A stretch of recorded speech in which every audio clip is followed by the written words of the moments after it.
Thank you for plugging into this Family Life News podcast, streaming issues-driven, family-focused news.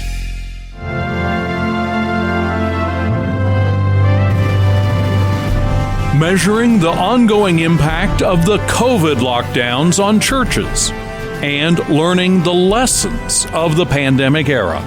This is Faith Under Fire from Family Life News. I'm Greg Gillespie, and today our guest is Allison Norton, a faculty associate with the Hartford Institute, which is 3 years through a 5-year survey of American congregations. Allison, welcome to Family Life, and could you give us an overview of what you are finding in this survey of American Christianity today? Worship attendance in churches is rising. It is rebounding. Pre-pandemic, churches across the country had a median attendance of about 65 people in-person worship on a Sunday morning. That dropped down to 45 in summer of 2021. Now, what's fascinating is we see this number going back up. It is now up to 60. But if you include the hybrid worship reality, so in other words, not just looking at in-person worship, but counting virtual attendance, we see that the median attendance now actually exceeds that of pre-pandemic. It is now up to 75, 15% above the pre-pandemic worship attendance. If you look across the spectrum, attendance has rebounded, but just keep in mind that it's not experienced the same in all congregations. About half of churches have attendance below where they were pre-pandemic, and about a third are now above. It was significantly at more than 5% of growth per year. Another positive rebound we see is regarding finances and income. If we compare 2020 to now, we also see an increase in income, up about 42% over the past 3 years. And this is really quite remarkable, even when adjusting for inflation. So I think as we've seen churches shift to online giving, we've seen their giving go up. This is a trend we've seen in our research for more than 20 years. When congregations emphasize or include online giving, their per capita giving goes up. So many churches have benefited from shifting to online forms of giving.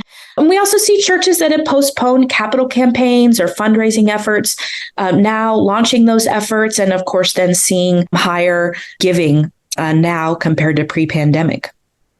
Is there a one-size-fits-all answer to, are we fully recovered? Are we mostly recovered? Are we partly recovered? What is your research telling us? Yeah, that's a great question. I think what we see is really a mixed message. And I think the largest takeaway from our study is that the landscape is unsettled and churches continue to respond to new questions that emerge about, for example, how to do virtual worship, how to create a sense of commitment and community among virtual-only attenders who may feel more like spectators than committed, involved participants. So we see really some churches doing well, responding creatively and innovatively, being experimental, and other churches that, people are tired of this process of change and innovation and just want to go back to the way that things were. Allison, there were a lot of issues and trends happening in the decade and the 2 or 3 decades before 2020.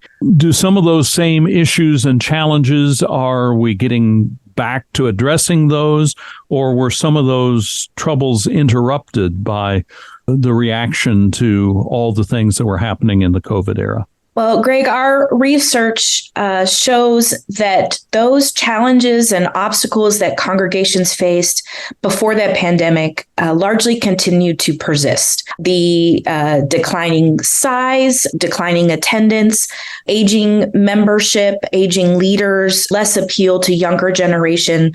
These are trends that continue. I think what is somewhat troubling is that early on in the pandemic, congregations indicated a greater willingness to change to meet these new realities and challenges. But what we see in our most recent 2023 survey is that some of this enthusiasm is waning, that the early creativity and flexibility that was prompted by the pandemic, some of that initiative and those ventures, people now are just tired, fatigued. 3+ years after the start of the pandemic, churches and their leaders are fatigued and challenged.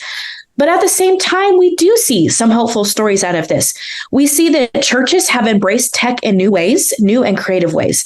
I think the enduring nature of hybrid options for worship is the prime example of that.